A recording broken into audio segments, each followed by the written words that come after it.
નમસ્કાર. ચાલો આજે એક એવા સવાલની વાત કરીએ જે કદાચ દરેકના મનમાં છે. આ જે દુનિયા આટલી ઝડપથી બદલાઈ રહી છે એમાં એક સારી કારકિર્દી માટે શું વધારે જરૂરી છે? વર્ષોની મહેનત પછી મળેલી ડિગ્રી કે પછી પ્રેક્ટિકલ કામમાં આવતી સ્કિલ્સ? ચાલો આ સવાલને ઊંડાણથી સમજીએ. અને જુઓ, શરૂઆત જ આ મુખ્ય વિચારથી કરીએ. આ કોઈ પસંદગીની વાત જ નથી કે આ લઈએ કે પેલું. આ તો બંનેને સાથે રાખવાની વાત છે. ભવિષ્યમાં સફળતા એમને જ મળશે જેમની પાસે ડિગ્રી અને સ્કિલ્સ બંને હશે. આ કોઈ કાલ્પનિક વાત નથી, આ એક હકીકત છે જે આપણી નજર સામે બની રહી છે. તો સવાલ એ છે કે આટલી બધી સ્કિલ્સની વાતો વચ્ચે ડિગ્રીનું મહત્ત્વ હજી પણ કેમ છે? એવું તો શું છે ફોર્મલ એજ્યુકેશનમાં કે આજે પણ એની વેલ્યુ ઓછી નથી થઈ? ચાલો જોઈએ. જુઓ, ડિગ્રીને ખાલી એક કાગળનો ટુકડો સમજવાની ભૂલ ન કરતા. એ બતાવે છે કે કોઈ વ્યક્તિમાં શિસ્ત છે, એણે અમુક વર્ષો સુધી એક વિષય પર ધ્યાન આપ્યું છે. એ સાબિત કરે છે કે એમની પાસે વિષયનો પાયાનું જ્ઞાન છે અને એમણે પરીક્ષાઓ પાસ કરીને પોતાની ક્ષમતા પુરવાર કરી છે. અને આ ગુણ કોઈ પણ કંપની માટે બહુ જ મહત્વના હોય છે. અને અમુક ફિલ્ડમાં તો ડિગ્રી વગર વાત જ આગળ ન વધે, કોઈ ઓપ્શન જ નથી. જરા વિચારો તો ખરા, કોઈ ડૉક્ટર ડિગ્રી વગર ઓપરેશન કરતો હોય કે પછી કોઈ વકીલ લાયસન્સ વગર કેસ લડતો હોય. આ બધા વ્યવસાયોમાં ડિગ્રી એ સુરક્ષા અને કાયદાનું પાલન કરવા માટે એકદમ જરૂરી છે. અહીંયા ભૂલની કોઈ ગુંજાઈશ જ નથી. સારું, તો આ તો થઈ ડિગ્રીની વાત. પણ હવે સિક્કાની બીજી બાજુ જોઈએ. કારકિર્દીની દુનિયામાં એક મોટી ક્રાંતિ આવી છે અને એ છે પ્રેક્ટિકલ સ્કિલ્સ પરનો ભાર. તો અચાનક આ સ્કિલ્સ આટલી બધી મહત્વની કેમ બની ગઈ? આનું કારણ એ છે કે કંપનીઓ જે રીતે વિચારે છે એ બદલાઈ ગયું છે. પહેલાં એચઆર શું પૂછતા હતા? ભાઈ, તમારી ડિગ્રી કઈ છે? હવે શું પૂછે છે? તમને આવડે છે શું? તમે અમારી કંપની માટે ખરેખર શું કરી શકશો?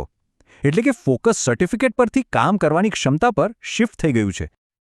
ચાલો આને એકદમ સરળ ઉદાહરણથી સમજીએ. ધારો કે કોઈ કંપનીને માર્કેટિંગ મેનેજરની જરૂર છે. 2 ઉમેદવાર આવે છે. એક જેમની પાસે મોટી MBAની ડિગ્રી છે પણ પ્રેક્ટિકલ અનુભવ ઓછો છે.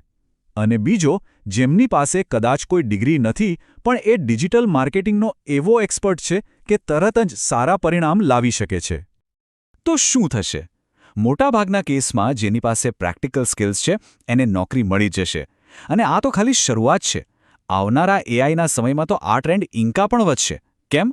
કારણ કે જે કામ વારંવાર થાય છે એ તો AI કરી લેશે, પણ જે ખાસ માનવીય સ્કિલ્સ છે એની કિંમત અનેક ગણી વધી જશે.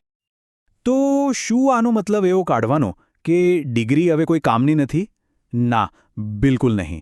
વાત ખાલી એટલી છે કે આપણે એ સમજવું પડશે કે કયા ફિલ્ડમાં શેનું વજન વધારે છે. ચાલો આ મેપને જરા સમજીએ. એટલે જો આપણે જોઈએ તો IT, ડિઝાઇન, મીડિયા જેવા ફિલ્ડમાં શું થાય છે? તમારું કામ બોલે છે. તમે શું બનાવ્યું છે, તમારો પોર્ટફોલિયો કેવો છે, એ ડિગ્રી કરતાં પણ વધારે મહત્વનું છે. પણ બીજી બાજુ મેડિકલ, લો કે એન્જિનિયરિંગ જેવા ફિલ્ડમાં ત્યાં તો ડિગ્રી વગર વાત જ આગળ ન વધે. એ તો પહેલી અને અનિવાર્ય શરત છે. તો આખી વાતનો સાર શું? ચાલો આખી ચર્ચાને એકદમ સિમ્પલ અને યાદ રહી જાય એવી ફોર્મ્યુલામાં સમજીએ, જેથી કોઈ કન્ફ્યુઝન જ ના રહે. ફોર્મ્યુલાનો પહેલો ભાગ છે ડિગ્રી. એ શું છે? એ છે એન્ટ્રી ટિકિટ, ઇન્ટરવ્યૂના રૂમનો દરવાજો ખોલવાની ચાવી. એ બતાવે છે કે તમારી પાસે શીખવાની ક્ષમતા છે. બસ એ દરવાજો ખોલી આપે છે. પણ દરવાજો ખુલ્યા પછી શું? ત્યાં કામ આવે છે કૌશલ્ય. એ જ છે અસલી સફળતાની ચાવી. પ્રમોશન, ગ્રોથ, ઓળખ બધું જ સ્કિલ્સ પર ટકેલું છે. એ જ તમને આગળ લઈ જશે. તો ચાલો હવે આ બધી વાતોને ભેગી કરીને ફાઇનલ નિષ્કર્ષ પર આવીએ. ભવિષ્યમાં કોનું પલડું ભારે રહેશે? કોની કારકિર્દી સૌથી મજબૂત બનશે? જુઓ, 3 રસ્તા છે. પહેલો, જેમની પાસે ખાલી ડિગ્રી છે પણ સ્કિલ્સ નથી, એમણે ચોક્કસ મુશ્કેલીઓનો સામનો કરવો પડશે. બીજો, જેમની પાસે સ્કિલ્સ તો છે પણ શિસ્ત કે પાયાનું જ્ઞાન નથી, એમની ગાડી પણ એક જગ્યાએ આવીને અટકી જશે. અને ત્રીજો અને સૌથી સાચો રસ્તો, જેની પાસે ડિગ્રી પણ છે અને સ્કિલ્સ પણ, એનું ભવિષ્ય જ સૌથી મજબૂત છે. બસ આ જ છે આખી ગેમ. એટલે કે આ લડાઈ ડિગ્રી વિરુદ્ધ સ્કિલની છે જ નહીં. આ તો ડિગ્રી પ્લસ સ્કિલની વાત છે.